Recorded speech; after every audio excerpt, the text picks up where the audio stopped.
Béni soit le nom de l'Éternel, notre Dieu, qui nous a sauvés, qui nous a délivrés de la vaine manière de vivre que nous avions héritée de nos ancêtres. Vous voyez déjà le titre sur votre petit écran, l'ambassade de tous les dangers. L'ambassade de tous les dangers. Ce qui s'est passé à Jérusalem hier, la célébration des 70 ans sur la création de l'État d'Israël, annonce pas la bonne nouvelle pour le monde, mais la bonne nouvelle pour tous les croyants. La bonne nouvelle, c'est que l'enlèvement est tout à fait très proche. L'ambassade de tous les dangers parce que le monde va connaître des problèmes très graves. Avant que la nation d'Israël entre dans la terre promise, Dieu lui avait donné des instructions bien précises quant à la façon dont elle devrait traiter les habitants du pays, les Cananéens et aussi les autres habitants qui devaient être donc entièrement détruits. Mais est-ce que Dieu poursuit toujours le même but? Pourquoi, lors de l'inauguration de cette ambassade, hier, il y a eu autant de morts? Près de 60 personnes ont été tuées. Pourquoi Israël et les Palestiniens tiennent tant à cette petite ville qui s'appelle Jérusalem? Elle a été baptisée la ville 3 fois sainte. Est-ce que cette ville est réellement sainte comme on le dit, comme les journalistes le disent, le commun des mortels, c'est-à-dire le monde entier, prétend que cette ville est 3 fois sainte, 3 fois sainte? Je ne pense pas que cette sainteté vienne de Dieu. Car Dieu, auparavant, parla aux prédicateurs comme Moïse, aux prophètes comme Ésaïe,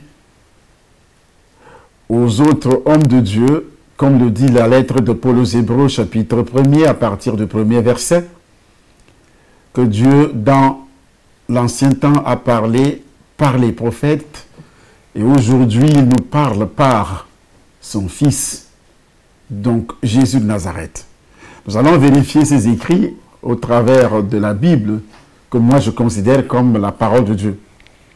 Nous allons lire par la bouche de Maman, Hébreux, chapitre 1er, à partir du premier verset, je crois le deuxième, le troisième aussi. Et nous allons vérifier ce qui a été dit auparavant par Dieu, puisqu'il a dit à Israël de détruire, s'il continue également à demander à Israël de détruire, comme ce qui s'est passé hier, au nom de quoi le combat pour gagner Jérusalem. Est-ce que Dieu a toujours la même vision sur le monde? Est-ce que Dieu a toujours la même vision sur Israël?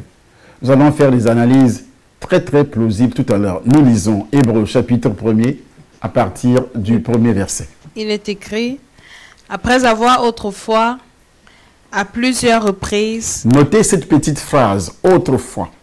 Après avoir autrefois, à plusieurs reprises et de plusieurs manières, parler à nos pères par les prophètes, Dieu dans ces derniers temps, nous a parlé par le Fils, qu'il a établi héritier de toutes choses, par lequel il a aussi créé le monde, et qui étant le reflet de sa gloire, l'empreinte de sa personne, et soutenant toutes choses par sa parole puissante. Jésus soutient toutes choses par sa parole puissante. A fait la purification des péchés. Et s'est assis à la droite de la majesté divine. Dans les lieux très hauts. Ainsi donc, selon l'analyse qui a été faite hier et celle qui sera faite aujourd'hui, Dieu avait donné des consignes. Selon Deutéronome chapitre 20, verset 16 jusqu'au verset 17, nous allons lire, il disait auparavant à cet Israël de détruire toutes les nations qui n'obéissent pas à sa parole et qui adorent des idoles. Alors, nous lisons Deutéronome chapitre 20, à partir du verset 16 jusqu'au verset 17. Il est écrit, mais dans les villes de ces peuples dont l'Éternel, ton Dieu, te donne le pays pour héritage, tu ne laisseras la vie à rien de ce qui respire. Tu ne laisseras la vie à rien de ce qui respire. Car tu dévoreras ces peuples par interdit. Car tu dévoreras ces peuples par interdit. Les Essiens. Les Essiens. Les Amoréens. Les Amoréens. Les Cananéens. Les Cananéens. Les Phérésiens. Les Phérésiens. Les Éviens. Les Éviens. Et les Jébusiens. Et les Jébusiens. Comme l'Éternel ton Dieu te l'a ordonné. Comme l'Éternel ton Dieu te l'a ordonné. Est-ce que le même ordre continue à exister jusqu'à présent? Nous allons découvrir tout cela dans la parole de Dieu. Alors, la même consigne leur avait été donnée aussi après leur traversée du Jourdain. Ce mandat divin est donc stipulé à plusieurs reprises dans le livre de Josué. Israël doit détruire les villes et les habitants de Canaan, car c'est ce que l'Éternel a ordonné. Nous allons lire Josué chapitre 6 à partir du verset 2. Le verset 2, c'est écrit dans un chapitre, donc dans un verset, c'est le verset 2, mais le chapitre, c'est le chapitre 6 et le verset 2 que nous lisons pour vérifier. Il est écrit, Josué 6, 2, oui. L'Éternel dit à Josué, vois, je livre entre tes mains Jéricho et son roi. Ces vaillants soldats.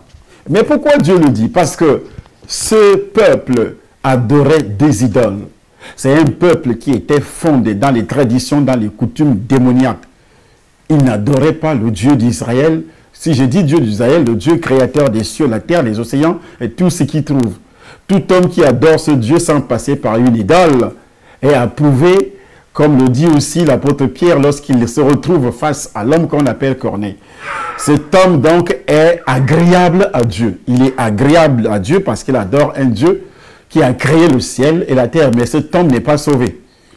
Alors, la destruction de Jéricho est un compte rendu du juste jugement de Dieu sur un peuple désespérément mauvais et dont le péché était à son comble. Comme ce qui s'est passé aussi dans d'autres nations, quand nous lisons Genèse chapitre 15, verset 16, quand Dieu détruit un peuple, Dieu détruit une nation, il dit parce que le péché est à son comble. Genèse chapitre 15, verset 16. Nous allons aussi vérifier Deutéronome chapitre 9, versets 4 à 5. Mais nous commençons par Genèse chapitre 15, à partir du verset 16. Genèse 15, 16, il est écrit. À la 4e génération, ils reviendront ici, car l'iniquité des Amoréens n'est pas encore à son comble. L'iniquité des Amoréens n'est pas encore à son comble. Lorsque l'iniquité arrive à ce niveau, Dieu est obligé de détruire ce peuple.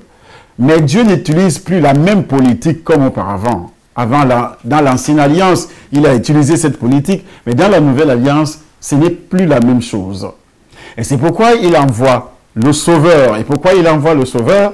Selon le livre de Romains, le chapitre 2, à partir du chapitre 2, que nous allons lire d'une manière explicite, cela est très important. Du verset 5 à 9, nous allons demander également à maman de lire Romains chapitre 2, à partir du verset 5 jusqu'au verset 9. Il est écrit Romains 2, 5. Mais par ton endurcissement et par ton cœur impénitent. Non, c'est Hébreux, s'il te plaît. C'est Hébreux chapitre 2. Hébreux chapitre 2. C'est le même verset. Oui, verset, donc le verset 5 à 9. Hébreux chapitre 2, verset 5 à 9. Or, en effet, ce n'est pas à des anges que Dieu a soumis le monde à venir dont nous parlons. Or, quelqu'un a rendu quelque part ce témoignage. Qu'est-ce que l'homme pour que tu te souviennes de lui? Qu'est-ce que l'homme pour que tu te souviennes de lui? Ou le fils de l'homme pour que tu prennes soin de lui? Ou le fils de l'homme pour que tu prennes soin de lui? Tu l'as abaissé pour un peu de temps. Tu l'as abaissé pour un peu de temps. Il s'agit de l'être humain que Dieu a créé. Et cet être humain, Dieu est descendu dans le monde. Il a pris aussi la même forme. Mais lui n'étant pas sous le péché. Comme le dit effectivement le livre de Romains chapitre 3, que nous allons lire verset 9 à 20, c'est important. Parce que Dieu, pourquoi il va descendre dans le monde? Donc, pour sauver l'humanité de sa condition de pécheresse.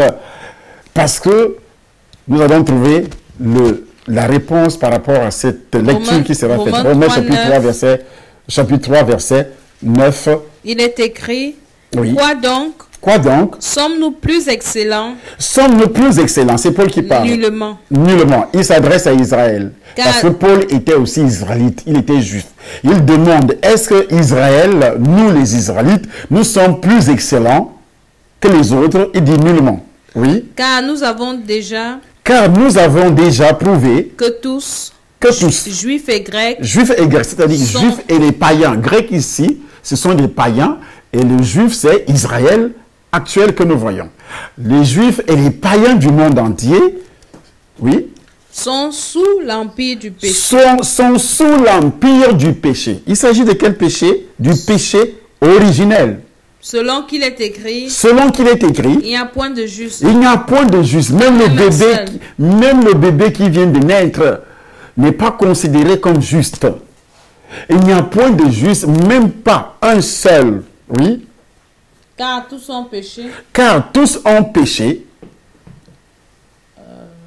Car tous ont péché et ils sont privés de la gloire de Dieu. Tous. Toute l'humanité est privée de la gloire de Dieu, est privée d'une relation avec Dieu, est privée de la protection, est privée de la bénédiction de Dieu à cause du péché originel, y compris Israël.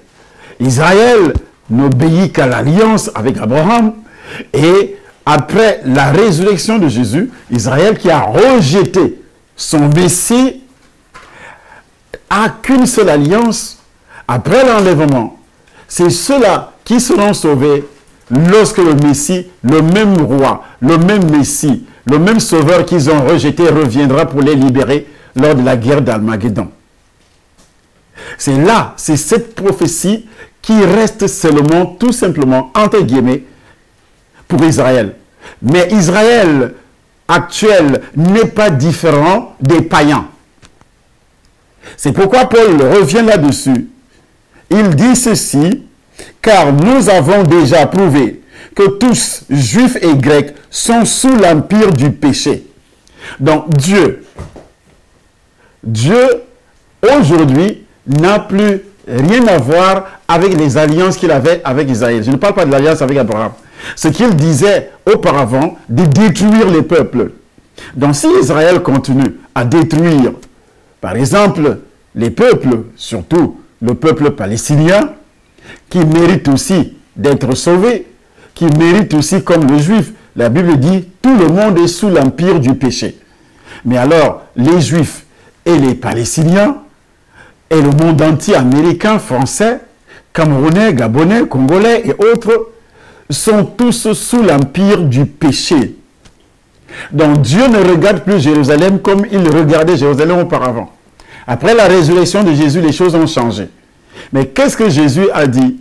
C'est pourquoi, lorsque les apôtres ont réellement admiré les constructions à Jérusalem, Jésus-Christ a dit, tout ceci, il ne restera pas une seule pierre qui ne soit renversée. C'est-à-dire, il y aura une destruction de notre planète, y compris Jérusalem, que les gens sont en train de discuter aujourd'hui. Ça, c'est l'œuvre de Satan qui veut des sacrifices. Il utilise les deux peuples. D'un côté, ce qu'on appelle la sorcellerie familiale. Vous voyez que ce sont les enfants d'un même père. Ce sont les enfants d'un même père. Leur père s'appelle Abraham. D'un côté, ceux qui viennent de celles qui avaient travaillé pour Abraham, que Dieu également a reconnu, puisque Dieu les a bénis. Et le peuple qui est venu, que Dieu appelle le fils de la promesse. Alors les deux peuples sont en train de se tirailler aujourd'hui à cause d'un héritage. À cause d'un héritage, l'héritage ici est terrestre, les richesses terrestres, une ville terrestre. Or, Dieu a prévu plutôt un royaume qui n'est pas visible, le royaume des cieux. Mais ce royaume des cieux, est-ce que c'est Jérusalem actuelle? Non. Dans la lettre de Paul aux Hébreux, au chapitre 13, je crois le verset 16, nous allons lire au verset 16, si maman a déjà trouvé, chapitre 13, 14, nous lisons dans le verset 14. Il est écrit, mais revêtez-vous du Seigneur Jésus-Christ et n'ayez pas Hébreu, soin c'est de Hébreu la chapitre chair. 13. C'est Hébreu que tu lis. Romains. Non, c'est pas Romain. J'ai parlé d'Hébreu. Hébreu chapitre 13. Verset 15-16, si je ne me trompe pas, surtout. Il est écrit, verset 16, Oui. Hébreux 13, 16. Et n'oubliez pas la bienfaisance et la libéralité, car c'est à de tels sacrifices que Dieu prend plaisir. Oui, on continue. Obéissez à vos conducteurs et ayez pour eux de la déférence. Reviens un peu plus haut vers le verset 14. Verset 14. Car nous n'avons point ici-bas de cité Et c'est le verset que je permanente, cherchais. Nous n'avons point ici-bas de cité permanente, mais nous cherchons celle qui est à venir. mais nous cherchons celle qui est à venir. Nous cherchons, car nous n'avons point ici-bas de cité permanente, mais nous cherchons celle qui est à venir. Est-ce que Israël, les Israélites et les Palestiniens cherchent la cité qui est à venir? C'est pourquoi la Bible dit, par lui offrons sans cesse à Dieu un sacrifice de louange, c'est-à-dire le fruit de lèvres qui confessent son nom. Et n'oubliez pas la bienfaisance et la libéralité, car c'est à de tels sacrifices que Dieu prend plaisir. Les Juifs attachaient une importance capitale au sacrifice et aussi à la ville de Jérusalem. Les sacrifices de moutons, de chèvres, c'est pourquoi le temple de Jérusalem doit être reconstruit. Après l'installation de l'ambassade et la reconnaissance, les Américains ont reconnu que Jérusalem est la capitale par excellence pour les Juifs. C'est la capitale politique. Nous sommes déjà à 18 heures. Le monde, l'humanité vient d'atteindre l'heure cruciale où il y aura des problèmes graves dans ce monde. Ce qui va se passer, ce qu'on appelle la grande tribulation, justement après l'enlèvement. J'ai enseigné sur ça hier, je ne reviens plus comment l'enlèvement va intervenir. Alors, je touche un point particulier.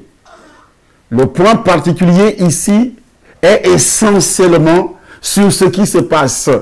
Vous voyez le titre, l'ambassade de tous les dangers, la reconnaissance de cette ville, Jérusalem, comme capitale d'Israël, et il y aura beaucoup de morts. Le diable va récupérer des sacrifices énormes. D'un côté, il a aveuglé les gens qui se présentent en disant « Je dois me sacrifier. Je dois me sacrifier pour mon peuple. » Alors que ceux qui se sacrifient pour leur peuple ont le péché originel dans leur sang. Et ce péché originel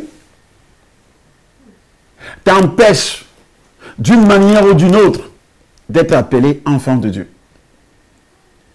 Et tous sont en train de disputer un petit bout de terre qu'on appelle Jérusalem et qui sera détruit. La terre et le ciel, dit la Bible, passeront. Et c'est ce Jérusalem qui va rester. La Bible parle de la Jérusalem nouvelle. Jérusalem nouvelle. Que Dieu va refaire des choses. Pas ce Jérusalem-ci, Mais dans l'ignorance, les gens sont tellement ignorants, les gens sont tellement attachés aux choses de la terre, au luxe, à l'argent. Tous les Hébreux sont attachés à la richesse.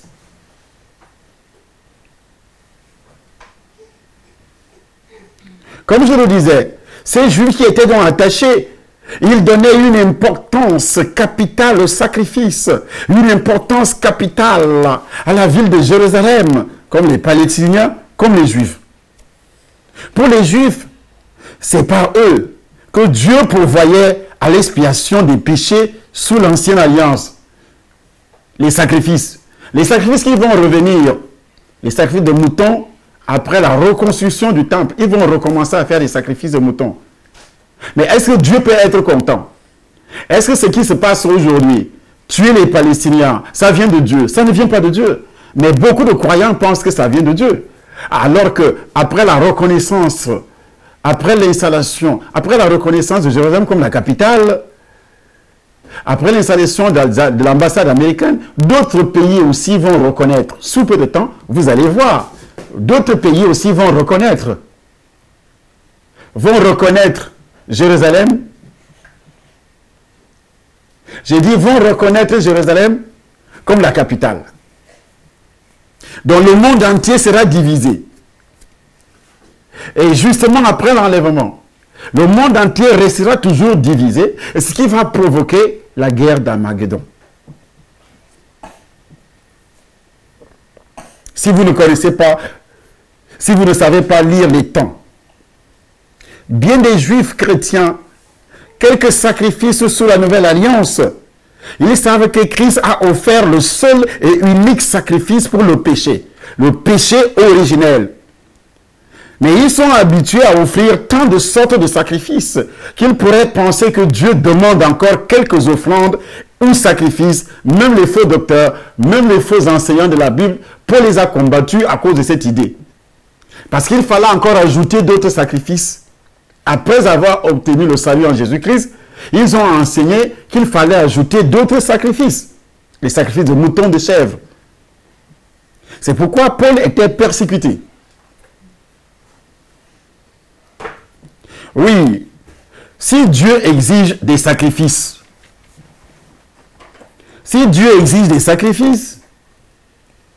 il demande le sacrifice de notre louange et de bonnes œuvres en son nom. Il exige un sacrifice non pas sous la forme d'un rituel ou d'une cérémonie, un animal, mais en parole et en action, en le louant et en le servant, avec notre argent, avec nos richesses. Ça aussi, c'est des sacrifices. Dieu ne veut plus de sacrifices de farine ou d'animaux. Il veut seulement le sacrifice de louange qui passe par Jésus-Christ, c'est-à-dire le fruit de lèvres qui confesse son nom. Qui confesse le nom de qui? De Dieu. Et Dieu a besoin de tout le monde, que ce soit les Palestiniens, que ce soit les Juifs. Il a besoin des âmes des Palestiniens, il a besoin des âmes des Juifs qui doivent être lavées par le sang de Jésus. Je répète, par le sang de Jésus. À cause de la présence du péché originel. C'est pourquoi la Bible dit, vous êtes sauvés par la grâce, au moyen de la foi, et non par les œuvres, afin que personne ne se glorifie. Afin que personne ne se glorifie. Le roi David connaissait très bien cette sorte de sacrifice. Si leur écrit pouvait être aussi caractérisé, que ce soit ceux qui ont écrit dans l'Ancien Testament, si leur écrit pouvait être caractérisé par un seul mot, ce serait celui de louange. Je chanterai le nom de l'Éternel, du Très-Haut, selon Psaume chapitre 7, verset 18. Pourquoi t'as battu mon âme et gémis-tu au-dedans de moi?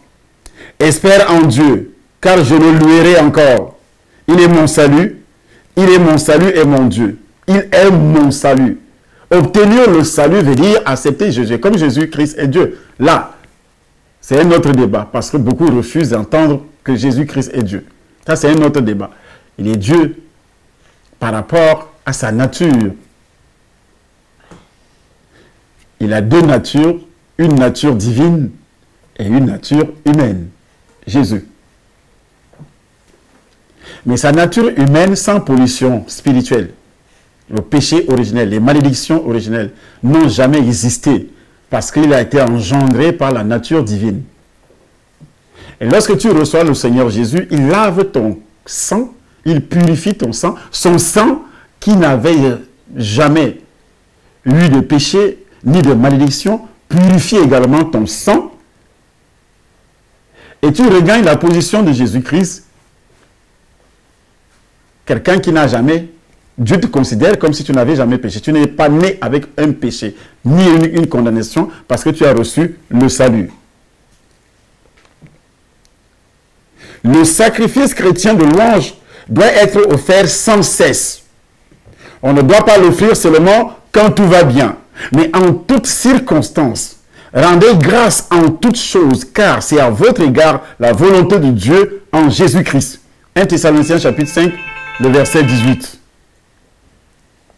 Rendez grâce en toutes choses. Jean affirme que c'est lui qui n'aime pas son frère qu'il voit. Comment peut-il aimer Dieu qu'il ne voit pas? Les Hébreux actuels, puisque Dieu avait donné, peut-être ils vont prendre la Libye en disant Dieu nous a donné la permission ou bien l'ordre de tuer. Mais c'était dans l'ancienne alliance. Les choses ont changé dans la nouvelle alliance. Dieu suscite un apôtre qu'on appelle Paul. Et il est dit, Actes chapitre 26, à partir du verset 17, lorsque Dieu donne la mission à Paul, qu'est-ce qu'il a dit à Paul? Ce que nous allons lire effectivement, Actes chapitre 17, Actes chapitre 26, à partir du verset 17, vous avez trouvé Acte 17, Acte 26, à partir du verset 17. Qu'est-ce qui est écrit?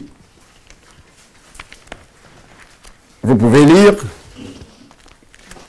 Je t'ai choisi du milieu de ce peuple. Je t'ai choisi du milieu de ce peuple. Et du milieu des païens. Et du milieu des païens. Vers qui je t'envoie. Vers qui je t'envoie. Afin que tu leur ouvres les yeux. Afin que tu leur ouvres les yeux. Pour qu'ils passent des ténèbres à la lumière. Pour qu'ils passent des ténèbres, les juifs et les païens. Pour qu'ils passent des ténèbres à la lumière. Et de la puissance de Satan à Dieu. Et de la puissance de Satan à Dieu. Donc les juifs et les païens, les juifs et les palestiniens, les juifs et les camerounais, les juifs et les américains, les juifs, pour qu'ils passent des ténèbres à la lumière. Donc ça veut dire que toute l'humanité est sous les ténèbres du péché originel. Alors il va falloir que l'humanité soit sauvée. Mais soit sauvée par qui? Et comment? C'est là la grande question que le théologien ne peut pas trouver la réponse. Il faut une inspiration divine pour que la réponse soit trouvée. Je t'ai choisi du milieu de ce peuple vers qui je t'envoie. Pourquoi? Avec une mission, afin que tu leur ouvres les yeux. Il doit ouvrir les yeux avec quelle potion mystique? Avec l'annonce de l'évangile. Et Paul continue. Il explique, nous lisons la suite. Qu'est-ce qu'il dit dans la suite? Pour qu'ils reçoivent. Pour qu'ils reçoivent. Par la foi en moi. Par la foi en moi, en qui Jésus. Le pardon des péchés. Le pardon des péchés. Le premier péché originel. On est délivré. Ce qu'il appelle le salut. Et le pardon de nos propres péchés. Et les péchés héréditaires. La vaine manière de vivre que nous avions hérité de nos pères. Oui. Et l'héritage avec les sanctifiés. Et l'héritage avec les sanctifiés. En conséquence. Roi Agrippa. Je n'ai point résisté à la. À la vision céleste. à ceux de Damas d'abord. C'est une mission divine que Paul reçoit.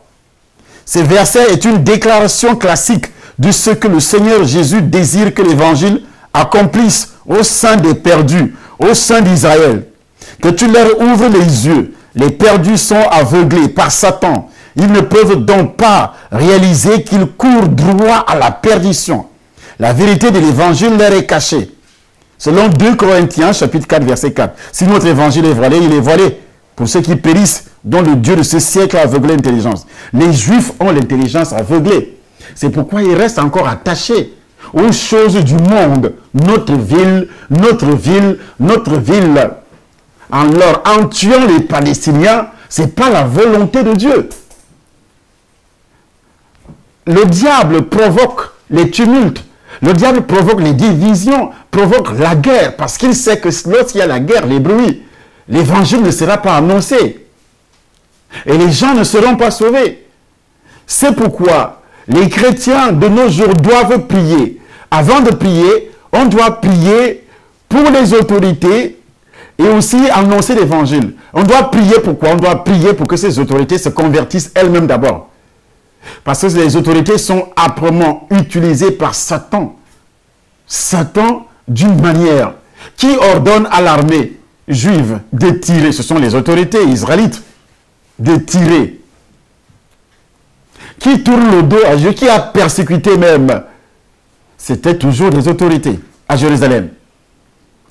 Les pasteurs qui voyagent, qui vont à Jérusalem matin, midi, soir, pour aller s'agenouiller sur la tombe de Jésus. Est-ce que c'est ça qui va amener l'évangile dans le monde entier? Non.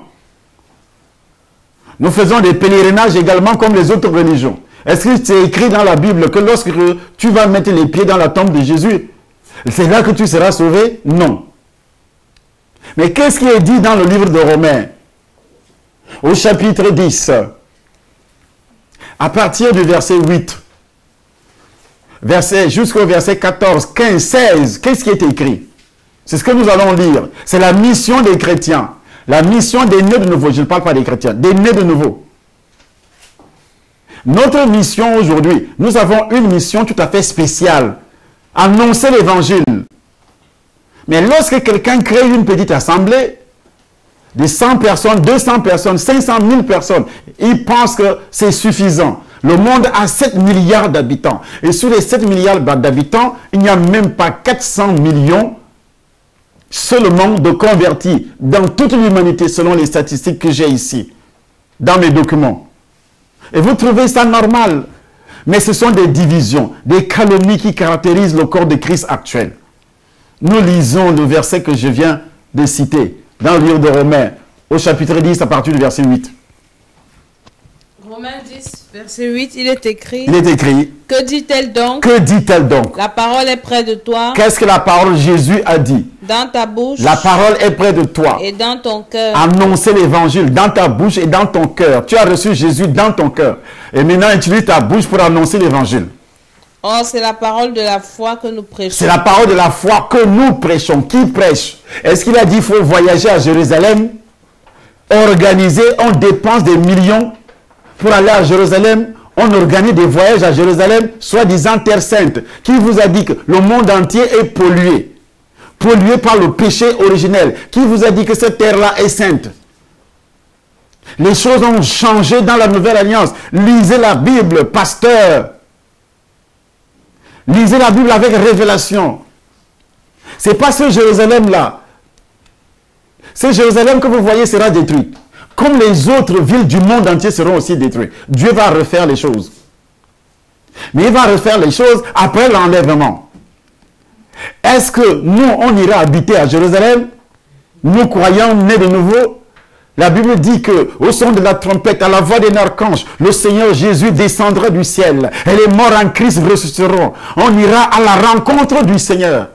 Et les morts en Christ ressusciteront. Et nous, les vivants, on sera changés. On ira à la rencontre du Seigneur. Où ça? Dans les airs et non à Jérusalem, s'il vous plaît. 1 Thessaloniciens chapitre 4, à partir du verset 16. Verset 17. Mais lisez la Bible. N'entrez pas dans la distraction comme les autres, s'il vous plaît. 1 Thessaloniciens 4, à partir du verset 16, il est écrit: Car le Seigneur lui-même a un signal donné. À la voix d'un archange. À la voix d'un archange. Et au son de la trompette. De Dieu. Descendra du ciel. Jésus descendra du ciel. Et les morts en Christ ressusciteront. Et les morts en Christ, ceux qui ont entendu l'évangile que tu as annoncé. Et les morts en Christ qui sont sauvés, dont le péché originel a été détruit, les liens héréditaires, la vaine manière de vivre de nos parents, de nos ancêtres a été détruit. Et on a été pardonné, délivré des malédictions provenant de nos propres péchés. On a été pardonné parce qu'on s'est repenti en identifiant nos péchés. Voilà le mort en Christ qui est rempli du Saint-Esprit. Il a reçu le Saint-Esprit. Et son corps est le temple du Saint-Esprit. Une habitation de Dieu en esprit. Là, Dieu ne parle pas de miracles, de guérison. Lorsque nous venons devant les gens, ce sont des miracles. La prospérité terrestre. Et c'est pourquoi Israël aussi est resté dans la prospérité terrestre. Un petit lopin de terre, le sang ne fait que couler tous les jours. Mais où sont les chrétiens de nouveau pour annoncer dans l'évangile? Ceux qui partent à Jérusalem, charter par-ci, charter par-là. Jérusalem chaque année est rempli de touristes chrétiens. Mais dire la vérité à ces juifs. Vous dites que oui, Dieu a dit, hein, Israël est béni. Mais de quel Israël qui est béni? Israël reste avec la promesse d'Abraham. Vous savez quelle promesse? Cette promesse doit s'accomplir après l'enlèvement. Parce que Jésus-Christ doit d'abord enlever son église. Et non Israël actuel. C'est moi Israël. C'est toi Israël. C'est ce que Paul veut nous faire entendre, s'il vous plaît. Actuellement, c'est toi Israël. Toi le chrétien, c'est pourquoi il dit que ce soit les juifs, que ce soit les grecs. On a été condamnés sous l'empire du péché. Il faut donc un sauveur qui nous libère tous. On devient donc Israël spirituel. Vous au contraire, vous êtes une race élue, un sacerdoce royal, une nation sainte. Ce n'est pas les juifs actuels. Les sacrifices qui tombent, les cadavres qui tombent à Jérusalem tous les jours, où les Palestiniens tirent également sur les Hébreux, les attentats qui tuent les Hébreux, et les Hébreux qui tuent également les Palestiniens, ces sacrifices sont offerts à Satan tous les jours. C'est lui qui organise les guerres tous les jours, les troubles dans toute l'humanité. Parce qu'il veut tuer ces gens avant le temps, avant que la repentance n'arrive, avant qu'ils n'entendent l'évangile, avant qu'ils ne reçoivent Jésus-Christ comme leur sauveur personnel. Et c'est ce même Satan qui ferme vos bouches, qui vous empêche d'annoncer l'évangile, qui vous empêche aussi de faire des sacrifices matériels, financiers, pour pouvoir créer des chaînes de télévision et radio, pour annoncer l'évangile dans le monde entier, utiliser les réseaux sociaux pour annoncer l'évangile qui vont toucher les Hébreux et aussi les Grecs. Dans le monde entier, les Grecs ici, ce sont les païens. C'est pourquoi l'apôtre Paul, quand il revient là-dessus, dans la lettre de Paul aux Hébreux, ce qu'on a lu tout à l'heure, qu'est-ce qu'il dit? Car nous n'avons point ici-bas de cité permanente, mais nous cherchons celle qui est à venir. Par lui offrons sans cesse à Dieu un sacrifice de louange, c'est-à-dire le fruit de nos lèvres qui confesse son nom. Et n'oubliez pas la bienfaisance et la libéralité, car c'est à de tels sacrifices que Dieu prend donc plaisir. Ésaïe a donné un avertissement semblable. Quel avertissement? Il a donné cet avertissement à Israël. Lorsque les Israélites ont demandé à Dieu que nous sert de gêner si... Que nous sert de gêner? Ils ont demandé à Dieu que nous sert de gêner si tu ne le vois pas. Le Seigneur leur a répondu, voici le jeûne auquel je prends plaisir. Détache les chaînes de la méchanceté, dénoue les liens de la servitude, envoie libre les opprimés. Qu'est-ce que ça veut dire? C'était une prophétie évangélique. Il devait évangéliser. Envoie libre les opprimés. Oh, ils sont opprimés par Satan. Et lorsque tu annonces l'évangile,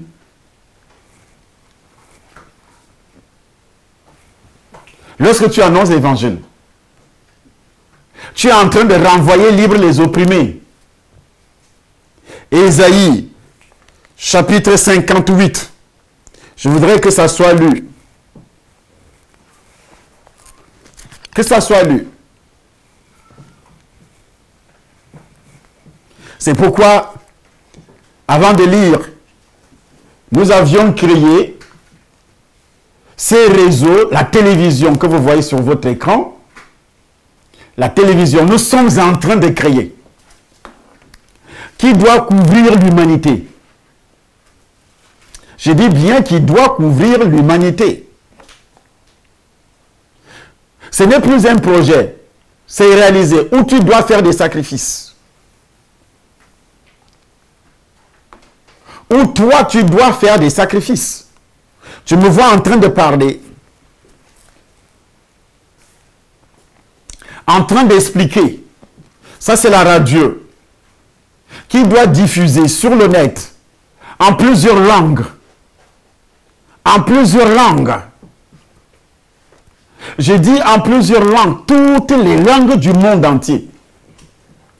Je ne suis pas ici seulement pour créer l'église, mais c'est pour annoncer l'évangile. Et j'appelle tous les serviteurs de Dieu, tous les serviteurs de Dieu qui ont la même vision, qui ont été touchés, de se joindre à moi dans cette vision pour pouvoir envoyer des messages dans le monde entier, par le canal de ces réseaux, ces instruments médiatiques que nous sommes en train de créer ici en France, moi et mon épouse. Lorsque Dieu donne l'instruction, on doit obéir. J'ai dit hier que l'église des 4 murs risque, avant l'enlèvement, d'avoir des problèmes graves. Déjà au Cameroun, chaque ministre de l'Intérieur qui arrive, de l'administration territoriale qui arrive, il est prêt à fermer les églises. Au Rwanda, ils ont fermé des milliers d'églises. Voici, pour pouvoir réaliser ce que nous sommes en train de montrer, vous allez voir cette voiture, puisque les gens pensent que c'est pour faire la publicité de la voiture. Elle a été vendue, prendre cet argent et mettre dans le projet. Ça, ce sont des sacrifices. C'est ce qu'on appelle la libéralité. C'est ce qu'on appelle le sacrifice actuel, de faire des sacrifices actuellement pour l'œuvre de Dieu. Parce que ça ne me sert à rien de rouler dans une voiture haut de gamme, alors que l'évangile ne touche pas la Russie, l'évangile ne touche pas des autres pays où l'évangile ne peut jamais être annoncé physiquement. Le projet est qu'il faut que ça puisse toucher les pays, que ce soit la Chine, le Japon, dans tous les pays, rien que par cette chaîne YouTube, dans les nations sur YouTube, on nous appelle partout. Au Japon, en Chine, dans tous les pays du Moyen-Orient. On appelle. Nous voulons que tous les chrétiens se joignent en nous dans ce projet, pour s'aimer dans ce projet. Parce qu'il y a beaucoup d'argent qu'il faut investir encore. On a déjà investi des centaines de milliers d'euros, rien que pour ce projet. Commençant par les appareils de la télévision, une grande partie est déjà achetée. J'ai dit, une grande partie est déjà achetée. Les bâtiments que vous voyez, il faut encore beaucoup d'argent, des centaines de milliers d'euros. Les studios qui doivent être créés, des studios qui doivent être créés. C'est pourquoi la Bible, qui est la parole de Dieu, nous pose cette question. Ésaïe 58, verset 3, verset 6, verset 7, que nous allons lire tout de suite. Louer Dieu en parole et le louer en action sont indissociables. Le service des lèvres doit s'accompagner du service de la vie. La religion pure et sans tache devant Dieu notre Père consiste à visiter les orphelins et les veuves dans leur affliction et à se préserver des souillures du monde. Se préserver des souillures du monde, c'est l'évangélisation. C'est l'évangélisation. Mais tu peux nourrir les orphelins, nourrir les veuves, sans leur annoncer l'évangile, ils iront en enfer. Ça sert à quoi? C'est comme ça que Satan a amené ce qu'on appelle la contrefaçon, les associations, pour aider les gens, nourrir les gens, mais sans l'évangile. Il y a plein d'associations, plein d'ONG qu'on ne parle même pas de Christ. Mais on nourrit les gens, on construit des maisons, on donne des habits, on donne la nourriture. Après avoir vécu sur cette terre, tu meurs, tu vas en enfer. Est-ce que c'est ça la vision de Dieu? Les croyants d'aujourd'hui doivent comprendre la volonté de Dieu. Dieu veut que tout le monde soit sauvé, que les Juifs soient sauvés, que les Palestiniens soient sauvés. Parce que nous sommes tous nés sous l'empire du diable. L'empire du diable, c'est le péché originel. Il faut donc un salut. Comment ils entendront s'il n'y a personne qui prêche? Alors tu peux prêcher dans les 4 murs. Personne ne pourra t'entendre en Israël. Personne ne pourra t'entendre également en Palestine. Personne ne pourra t'entendre là-bas en Chine. Personne. Mais avec Internet, dans ce bâtiment où on a installé la fibre optique, l'installation seulement de la fibre optique nous coûte des milliers d'euros. Seulement par mois, on doit payer par mois. On doit payer rien que la fibre optique 1200 euros par mois. La fibre optique seulement. Qui va transporter toutes les émissions sur les chaînes de télévision qui sont en train d'être créées. Nous lisons le verset qui a été donné, le livre qui a été donné, Ésaïe. Ésaïe 56 à partir du 58 à partir du verset 6, il est écrit. Voici le jeûne auquel je prends plaisir. Voici le jeûne auquel je prends plaisir. Détache les chaînes de la méchanceté. Détache les chaînes de la méchanceté. Dénoue les liens de la servitude. Dénoue les liens de la servitude. Renvoie libre les opprimés. Renvoie libre les opprimés. Et que l'on rompe toute espèce de joug. Et que l'on rompe toute espèce de joug. Partage ton pain avec celui qui a faim. Mais à quel moment partager le pain arrive? Les premiers versets qui venaient d'être lus touchent l'évangélisation, mais ça dans l'Ancien Testament. C'est pourquoi Dieu nous disait dès le départ que Dieu a parlé dans l'Ancien temps par les prophètes. Il nous parle maintenant par son Fils, parce que son Fils est venu accomplir ce que les prophètes ont commencé. Il n'y avait pas accomplissement parce que le chemin du ciel n'était pas encore ouvert. Jésus-Christ est donc venu avec son sang, selon Hébreux, chapitre 9, pour ouvrir le chemin du ciel. Lorsqu'il a versé le sang, c'est cette annonce de l'évangile, cette parole, cette bonne nouvelle qui doit être prêchée, qui doit être annoncée à toute l'humanité. Celui qui croira et qui sera baptisé sera sauvé. Alors, comment ils croiront s'il n'y a personne qui prêche? Alors, si c'est prêché, il faut que ça soit transporté par les médias. Est-ce que je dois me présenter dans les chaînes de télévision officielles françaises? Qui va me l'autoriser? Au Cameroun, la CRTV a déjà autorisé quel pasteur de prêcher l'évangile? Moi, je payais Canal 2, qui est une chaîne commerciale, 3 800 000, presque 5 000 euros par mois. Non, c'est plus 7 000 euros par mois. Presque 7 000 euros par mois, payés par mois pour annoncer l'évangile pendant 1 heure de temps seulement. Et ça ne touche que le Cameroun. Ça touchait quel pays encore? Pour 1 heure de temps seulement.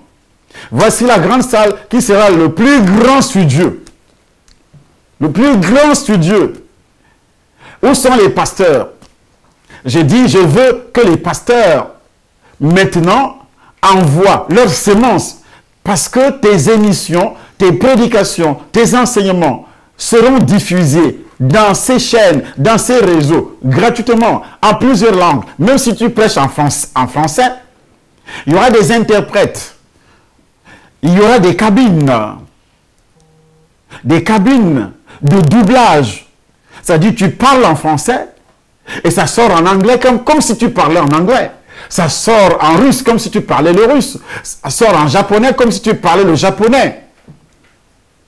Ça sera fait ici, mais ça ne peut pas être fait si nous ne dépensons pas des millions d'euros. Est-ce que nous ne pouvons pas le faire? Si. Mais le diable a amené des divisions. L'orgueil, en disant c'est l'affaire de Charles Somba. En disant c'est l'affaire de telle église. Est-ce que Jésus connaît le nom des églises? Assemblée des vainqueurs, Jésus connaît ça. Assemblée des saints, Jésus connaît ça. Église évangélique, machin truc, Jésus connaît ça. Église de la victoire, église de ceci, Jésus connaît ça. Jésus connaît le corps de Christ. Tous ceux qui sont nés de nouveau et qui mettent sa parole en pratique. La première façon de mettre la parole en pratique, c'est d'annoncer l'évangile. Alors, si je ne peux pas le faire pour toucher la Suisse, pour toucher la Belgique, pour toucher les États-Unis, je peux donc s'aimer dans un programme, dans un projet qui a une telle vision comme celle-ci, je peux dire que moi, j'envoie 100 € chaque mois. Ou bien maintenant, à partir de ce mois, il y a des travaux qui demandent extrêmement beaucoup d'argent. Pour finir, suivez ce que je suis en train d'expliquer. Ici, ça c'est la fibre optique. Et cette fibre optique qui doit toucher, qui doit transporter, ce n'est pas n'importe quelle fibre optique. Hein? Ce n'est pas la fibre optique du Cameroun que j'avais dépensé rien que pour l'installation pour plus de 7 millions de francs CFA. Rien que pour l'installation, je n'ai jamais eu cette fibre optique au Cameroun. Mais ici, ce n'est pas la même chose. En présentant, ce n'est plus un projet, mais c'est une réalité. Ça a démarré et l'argent est en train d'être dépensé. Envoyez maintenant parce que tout cela est important. Les Juifs qui sont en train de sacrifier les Palestiniens. Si ces Juifs étaient convertis, comment ils entendront s'il n'y a personne qui prêche? C'est le même Paul qui pose la question. Romains chapitre 10. Nous étions au verset 8, verset 9. Maintenant, le verset 9 et 10, 11, 12, 13, 14, nous lisons. Romains chapitre 10. Romains 10, il est écrit. Oui. Le verset 9. Il est écrit, si tu confesses de ta bouche le Seigneur Jésus, et si tu crois dans ton cœur que Dieu l'a ressuscité des morts, tu seras sauvé. Tu seras sauvé. Car c'est en croyant du cœur qu'on parvient à la justice. C'est en croyant du cœur qu'on parvient à la justice. Et c'est en confessant de la bouche qu'on parvient. Et c'est en confessant de la bouche qu'on parvient au salut. Selon ce que dit l'Écriture. Quiconque croit en lui. Quiconque croit en lui ne sera point confus. Ne sera point confus. Oui, nous continuons. Il n'y a aucune différence. Il n'y a aucune différence. En effet, entre le juif et le grec. En effet, entre le juif et le grec. Puisqu'ils ont l'Israélite et le Palestinien. L'Américain et le juif. Le Camerounais et le juif. Il n'y a pas de différence. Oui. Puisqu'ils ont tous un même Seigneur. Puisqu'ils ont tous un même Seigneur. Qui est riche pour tous ceux qui l'invoquent. Qui est riche pour tous ceux qui l'invoquent. Est-ce que les Juifs actuels ont invoqué le nom de Jésus? Non. Alors, Jérusalem, la ville de Jérusalem, mais c'est la malédiction. Vous qui partez sans toutefois lire les Écritures, si c'est à cause de la tombe de Jésus, est-ce qu'il est écrit que lorsque tu vas entrer dans la tombe de Jésus, tu vas même te coucher là où Jésus, le corps de Jésus était couché, tu seras sauvé? C'est pas ce qui est écrit. Il est riche pour tous ceux qui l'invoquent, car quiconque invoquera le nom du Seigneur sera sauvé. Il n'est pas dit quiconque s'allongera sur la tombe de Jésus sera sauvé. Est-ce ce qui est écrit? Pasteur, autant d'argent que vous dépensez tous les jours pour aller à Jérusalem, les billets d'avion, les hôtels, si cet argent était investi dans l'évangélisation, sur les médias, vous voyez comment Dieu va vous juger à cause du manque de connaissances. Tu vas dire, oui, j'étais à Jérusalem. Dieu dit, est-ce que j'étais envoyé à Jérusalem? Tu allais faire quoi à Jérusalem? Ton corps est aujourd'hui le temple du Saint-Esprit. Le temple du Saint-Esprit. Il est riche pour tous ceux qui l'invoquent. Oui. Car. Comment croiront-ils? Comment croiront-ils? Comment donc invoqueront-ils? Comment donc invoqueront-ils? En qui ils n'ont pas cru. Celui en qui ils n'ont pas cru. Et comment croiront-ils? Comment croiront-ils? En celui dont ils n'ont pas entendu parler. En celui dont ils n'ont pas entendu parler. Et comment en entendront-ils parler? Alors, comment en entendront-ils parler? S'il n'y a personne qui prêche. S'il n'y a personne qui annonce la bonne nouvelle. Prêcher, c'est pas enseigner. C'est prêcher, c'est annoncer la bonne nouvelle du salut. Les femmes doivent le faire. Les hommes doivent le faire. Alors, on peut donc prêcher sans un outil médiatique qui transporte la prédication. C'est pourquoi tout ceci est créé. En millions d'euros. Tous les enfants de Dieu qui vont s'aimer ici. Dès que tu sèmes ici, tout problème que tu peux avoir dans ta vie, car la Bible précise, Ésaïe 58. On a lu ça tout à l'heure. Que nous sert de gêner si tu ne le vois pas? Le Seigneur leur a répondu, voici le jeûne auquel je prends plaisir. Détache les chaînes de la méchanceté. Dénoue les liens de la servitude. Renvoie libre les opprimés et que l'on rompe toute espèce de joug. Partage ton pain avec celui qui a faim et fais entrer dans ta maison des malheureux sans asile. Si tu vois un homme nu, couvre-le et ne te détourne pas de ton semblable. Il a commencé par l'évangélisation. Maintenant, les œuvres. Jacques chapitre 2, à partir du verset 14, vont suivre. Donc, lorsqu'il parle de la religion pure, sans la religion pure et la religion pure et sans tache devant Dieu, notre Père, consiste à visiter les orphelins, les veuves, dans leur affliction et à se préserver des souillures du monde. Le seul sacrifice acceptable que nous puissions offrir à Dieu, c'est de pratiquer le bien les uns envers les autres, de partager, de répandre l'évangile, de financer l'évangélisation par le canal des médias. Aujourd'hui, cette porte est fermée parce que les chrétiens sont aveuglés. Si notre évangile est voilé, ça c'est le vrai évangile qui est voilé aujourd'hui. On dépense, un chrétien achète un costume, les pasteurs des costumes de 1500 €, 3000 €. Des voitures de luxe, c'est pas mauvais. Mais lorsque Dieu m'a repris, il me dit, tu amèneras des voitures au ciel. Tu vas monter au ciel en voiture. Tu vas monter au ciel en BMW, en Porsche. Parce que ton royaume, c'est au ciel. Toi, madame, tu vas détacher ton appartement que tu es en train d'acheter pour aller vivre avec ça dans le royaume des cieux. Les habits que tu portes le jour de l'enlèvement, ces habits vont rester. Ce n'est pas avec ce corps où tu mets les fonds de teint, les rouges à lèvres. La Bible dit, le sang et la chair que nous portons aujourd'hui ne peuvent jamais hériter le royaume des cieux. Mais qu'est-ce qui peut nous amener au ciel? C'est le fait d'accepter Jésus, persévérer et faire des œuvres. Financer l'évangélisation. Lorsque tu vas amener les autres, nous sommes tellement égoïstes aujourd'hui, on ne pense même pas aux autres qui doivent aller au ciel, à y faire tout et tout, de gros sacrifices pour que ces gens, nous gardons l'argent dans les banques. Dieu voit tout ce que tu as gardé dans les banques. Il voit. Tout ce que tu gardes, les chrétiens, vivent comme des païens de nos jours. Plus que les païens. Ils sont plus égoïstes que le païen. Le païen même donne facilement que le chrétien.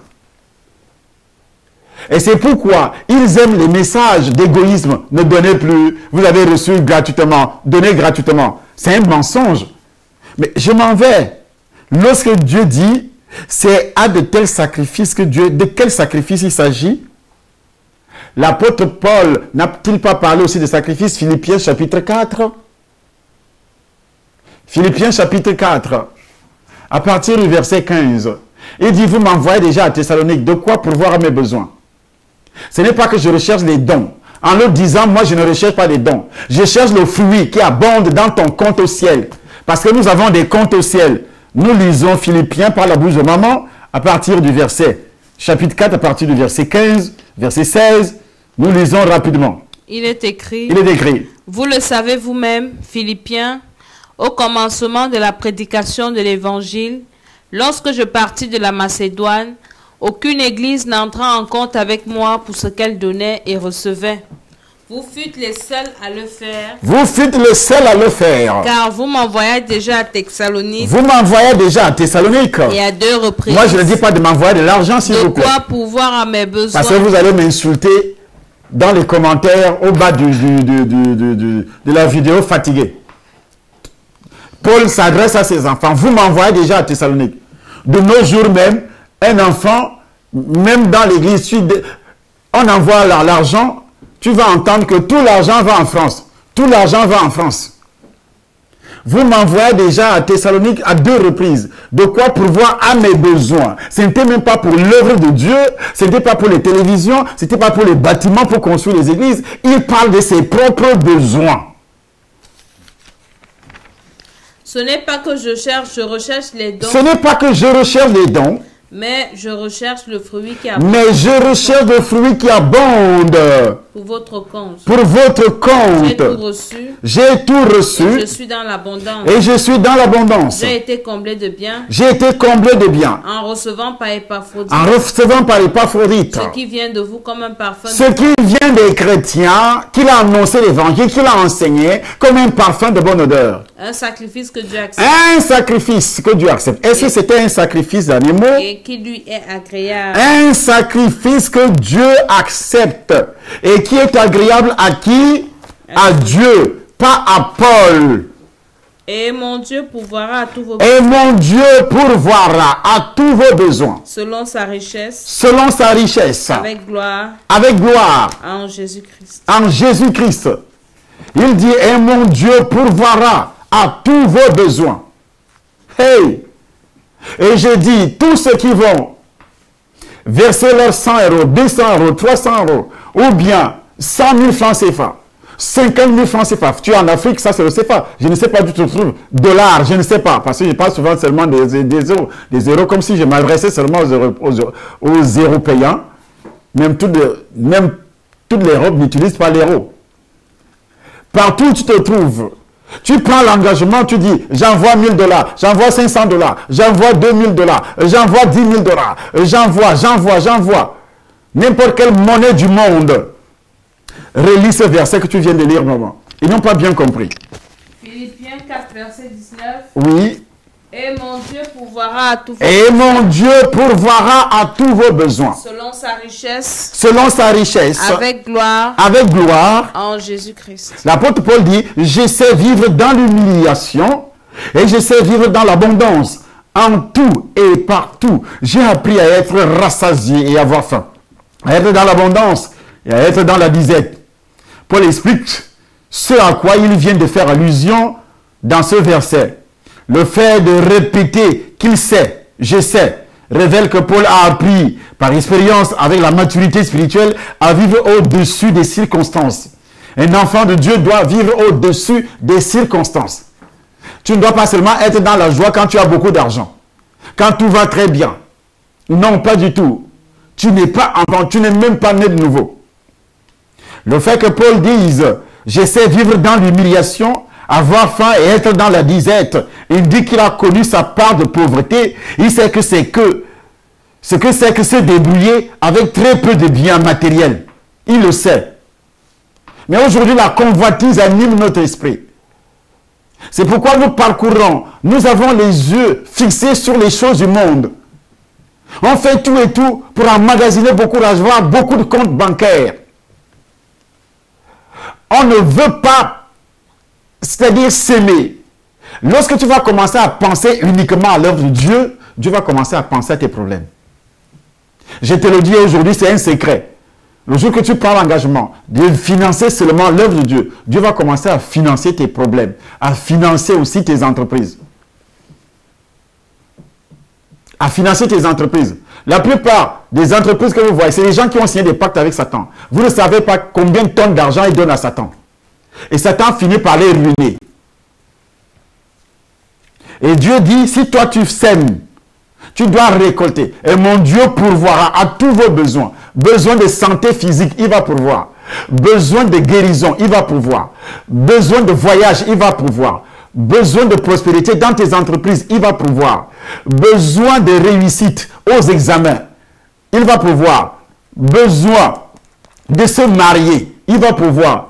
Tu n'as pas besoin de demander à gauche, à droite des prières. Tu montes, tu descends, qu'on prophétise sur moi. Il va pourvoir. C'est pourquoi il achève, quand il donnait la prophétie, Isaïe 58. Déjà, je crois vers le verset 6, qu'est-ce qu'il dit? Nous allons relire, parce qu'il achève. Dieu, il parle, il achève en disant, ta lumière, lorsque tu vas mettre cela en pratique, lorsque tu donneras le pain à celui qui a faim, conséquence, résultat, Nous allons lire Ésaïe 58. Le résultat, c'est quoi? Lorsque tu vas donner ta propre subsistance à celui qui a faim. Verset 8, il est écrit. Verset 8. Alors ta lumière poindra comme l'aurore. Alors ta lumière poindra comme l'aurore. Et ta guérison germera promptement. Et ta guérison germera promptement, rapidement. Aujourd'hui, on prie sur toi, on prie. Ton état continue même à s'empirer. Mais tu as l'argent dans les poches. Tu entres même dans une église, tu ressors, tu ne donnes rien. Une œuvre comme celle-ci, si tu sèmes ici, je te dis assurément, le Dieu que je prie depuis 26 ans ne m'a jamais déçu. J'ai vu ce Dieu-là bénir les gens. J'ai rencontré un Ghanéen à Libreville au Gabon. Ce Ghanéen-là vivait dans une misère extrême. Il était boy dans la maison d'un Gabonais. Boy, je dis bien boy dans la maison des Gabonais. Et ce monsieur, lui, il est venu m'écouter. Je prêchais en Djengayo, un quartier de Libreville, dans l'église de ce pasteur qu'on appelle Messi. Il s'appelle Messi, quelque chose comme ça. Il m'avait invité. J'ai prêché dans cette église pendant une semaine. Ce Ghanéen est venu m'écouter parce qu'on a annoncé sur les médias. Il n'était même pas membre de cette église. Parce que tu penses dans ta tête que c'est lorsque je vais donner aux membres seulement à mon église. Non, nous sommes dans le corps de Christ. Et dans le corps de Christ, et que toi tu sèmes pour une telle œuvre. Ce n'était même pas qu'il y avait. Il est venu, il a entendu l'explication sur le sacrifice. Et le monsieur, le lendemain, il est allé dans son compte, il a travaillé pendant plusieurs années comme boy. Boy veut dire domestique. Chez un Gabonais qui le frappait, qui le traitait. Il me disait que ce Gabonais avait l'âge de son fils qu'il avait laissé au Ghana. Alors le monsieur pleurait tous les jours. Il a réussi à économiser plus de 400 000 francs CFA, ce qui représente environ peut-être 800 €. Et il ira dans son compte. Il va prendre, puisque on vous dit souvent, c'est de l'escroquerie. Les pasteurs, c'est de l'escroquerie. Mais tous les versets que je suis en train de lire là, ça veut dire que le Saint-Esprit était un escroc. Dieu était un escroc. Alors, qu'est-ce qu'il va faire? Lui, il va prendre ça, il viendra. Il va déposer. Pendant que les gens déposaient les sacrifices, c'est des sacrifices, ce ne sont pas des offrandes. On appelle ça sacrifice. C'est ce que l'apôtre Paul vient de dire. Un sacrifice que Dieu accepte, qui lui est agréable. Il a déposé ses sacrifices. Il dit, je donne ces sacrifices au Seigneur. Il m'a expliqué son problème. J'ai prié pour lui. Dans la même semaine, j'étais toujours à Libreville. Corps, âme, esprit. Dans la même église. Le Ghanéen arrive un lundi, dans l'après-midi. Il commence à crier, à louer l'Éternel au bureau du pasteur. Il dit, papa, voici ce que j'ai vécu et ce qui est arrivé cette semaine après avoir déposé mon sacrifice. J'étais en train de nettoyer le sol dans la maison de mon patron. Et son ami qui est un blanc, que je ne connaissais pas, est arrivé samedi matin, chercher mon patron à la maison. Il a absenté. Il m'a demandé, j'ai dit que le patron est sorti. Il a suivi, il a entendu mon accent qui n'était pas l'accent des francophones. Il me dit, tu es de quelle nationalité? J'ai dit, je suis ghanéen. Il dit, au Ghana, on parle l'anglais. J'ai dit oui. Mais toi, tu ne maîtrises pas l'anglais? Il dit si. Je maîtrise très bien l'anglais. J'ai pour métier traducteur, interprète. Le blanc a crié. Il dit, je suis le directeur technique à Elf Serek à Gabon, une société pétrolière européenne française, basée à Libreville au Gabon. Il dit aux Ghanéens, suis-moi lundi matin, je parlerai avec ton patron, puisque c'est mon ami. On a besoin des interprètes, des traducteurs. Suis-moi rapidement parce que le Gabon, c'est un pays francophone. Lundi matin, le Ghanéen s'est présenté. Il fut embauché. À l'immédiat, le blanc va le prendre, il le confie au directeur des ressources humaines. Il faut m'embaucher ce monsieur. Il a présenté tous ses papiers et il fut embauché. Vous savez, au Gabon, seulement son premier salaire de ce mois-là, il a traversé de base plus de 800 000 francs CFA et avec tous les avantages, il s'est retrouvé à plus d'1 500 000. À plus d'1 500 000 par mois. Il a fait le sacrifice de combien? 400 000 qu'il avait économisé depuis combien d'années? Mais par mois, Dieu lui donne au centuple. Voilà quelque chose, un témoignage que j'ai vécu. Il y en a mille et un témoignages. Que ce soit partout où je suis passé. Ce que j'ai vu Dieu faire, que ce soit même dans ma propre vie. Tout ce que je suis en train de dépenser là, ici, vous voyez, tous ces appareils sont achetés, d'autres sont pris, on paye par mois. Beaucoup d'argent. Rien que la salle, mensuellement, 8 500 € par mois. Tous les lieux, les bureaux, ce que vous êtes en train de regarder. Nous devons payer environ, mensuellement, avec les appareils, avec les télévisions, nous devons dépenser par mois plus de 20 000 €. Il y a des salaires qui vont s'ajouter.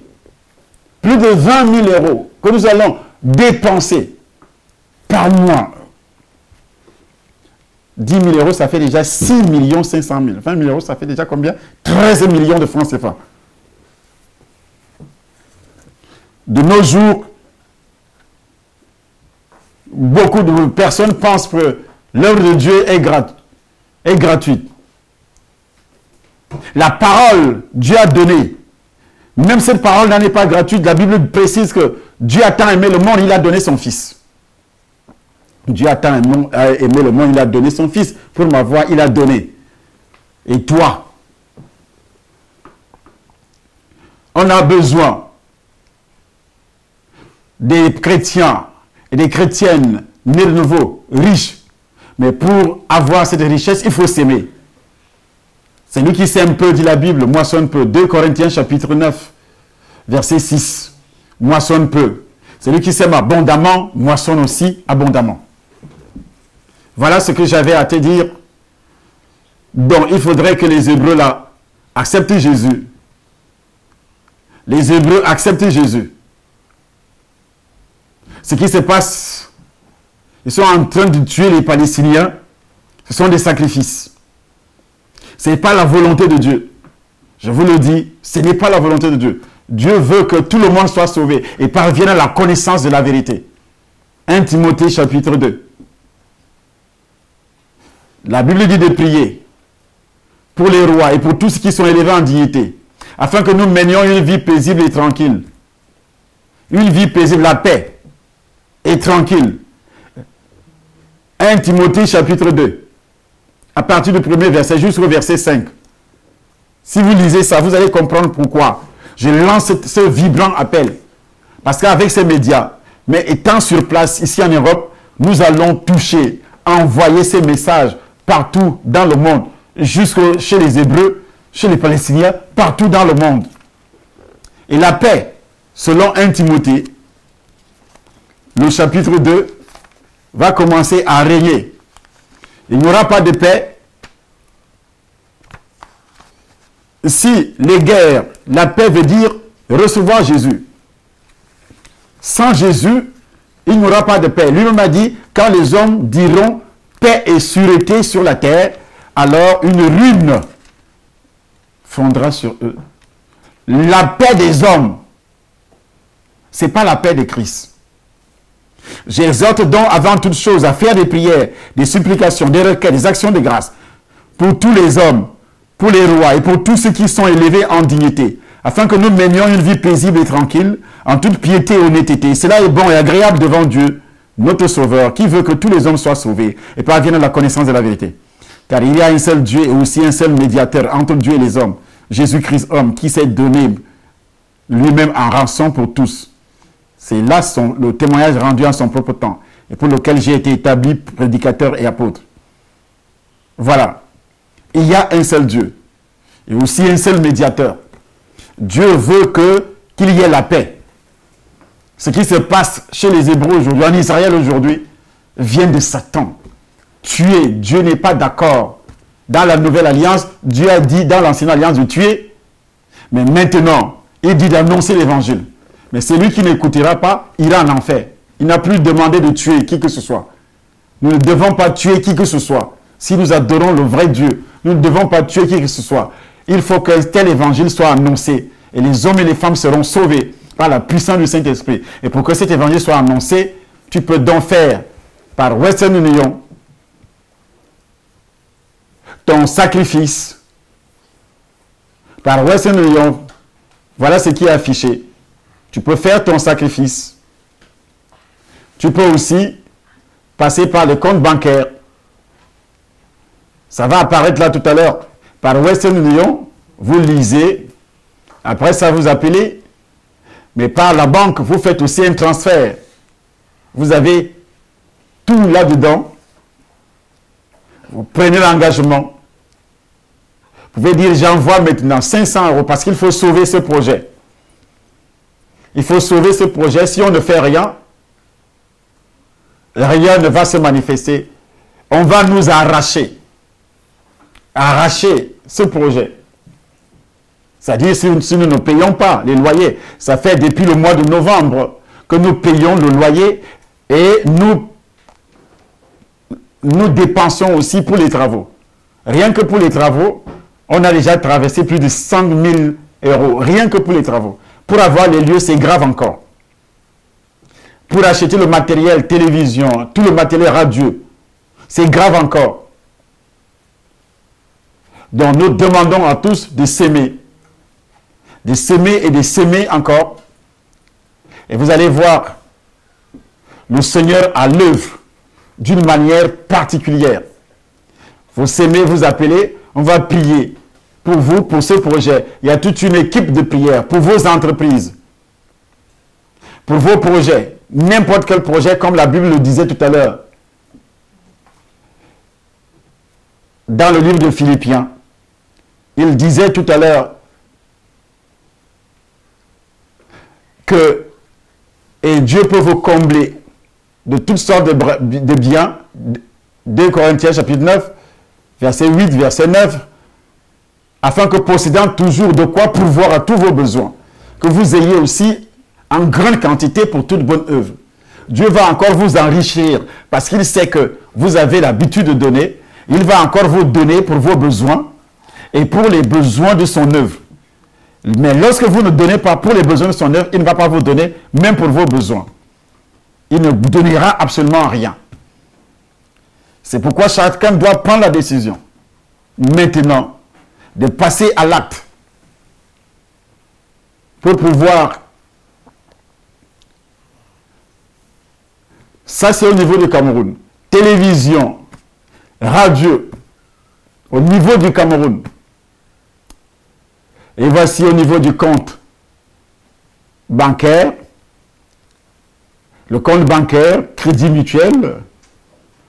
Vous pouvez faire votre transfert. Vous pouvez faire votre transfert par Western Union. Vous arrêtez l'image et vous faites votre transfert. Vous voyez sur le papier de cette fille, Villa Internationale des médias. Ce n'est pas un projet qui a commencé ici. C'est un projet qui a commencé depuis le Cameroun, dont les autorités sont même descendues voir. Ici, c'est le prophète qui descend voir. Et c'est un projet magnifique. Si vous s'aimez sur ce projet, vous allez voir le Dieu que je sers à l'œuvre dans tous vos projets, dans tout ce que vous faites. Ici, nous sommes au Cameroun et vous pouvez suivre les explications en direct.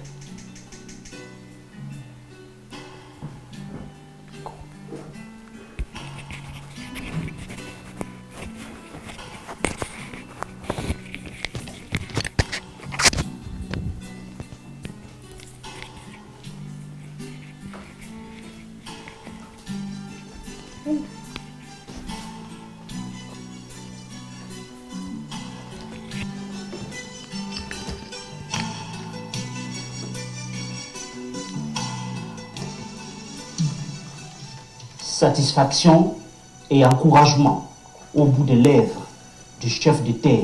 Nous avons été assez émerveillés par la qualité des équipements en ce qui concerne l'unité de radio, de télévision.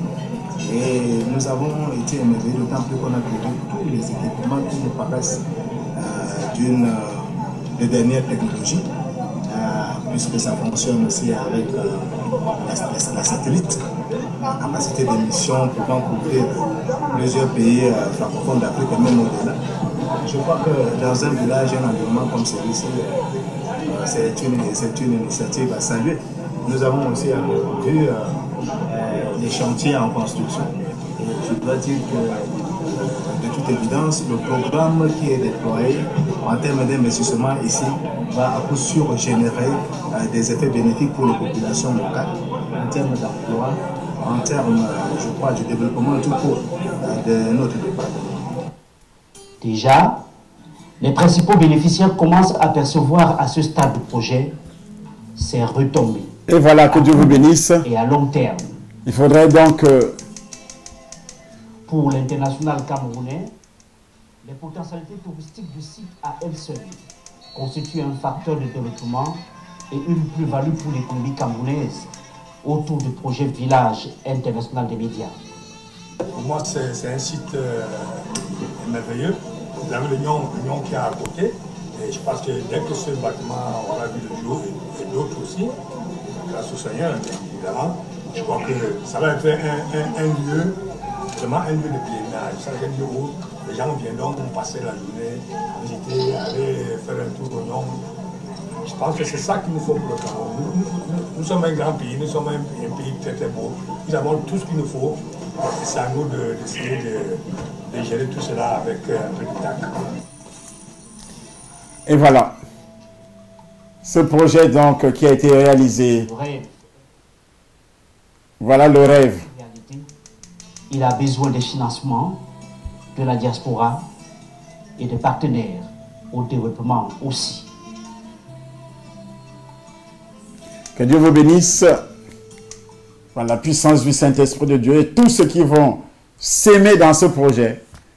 La partie européenne que vous aviez regardée tout à l'heure, ça sera très grave. Vous allez voir, mettez de la sorte Dieu à l'épreuve. Vous allez voir déclencher une avalanche de bénédiction. Partagez cette vidéo. Il faut s'abonner sur notre chaîne. Je demande à tous les pasteurs, à tous les hommes de Dieu du monde entier de recommander aussi le projet. Vous allez envoyer vos émissions gratuitement, comme je le disais. Beaucoup d'émissions des hommes de Dieu dans le monde entier seront diffusées sur ces médias. Je précise bien gratuitement, mais la raison est simple. Il faudrait au préalable financer. Parce qu'il faut beaucoup d'argent pour l'Europe, pour pouvoir démarrer, pour pouvoir terminer ce qui a déjà démarré. Et nous sommes déjà très loin. Vous avez vu des images. Que la puissance du Saint-Esprit soit sur vous. Au nom puissant du Seigneur Jésus-Christ de Nazareth. Amen.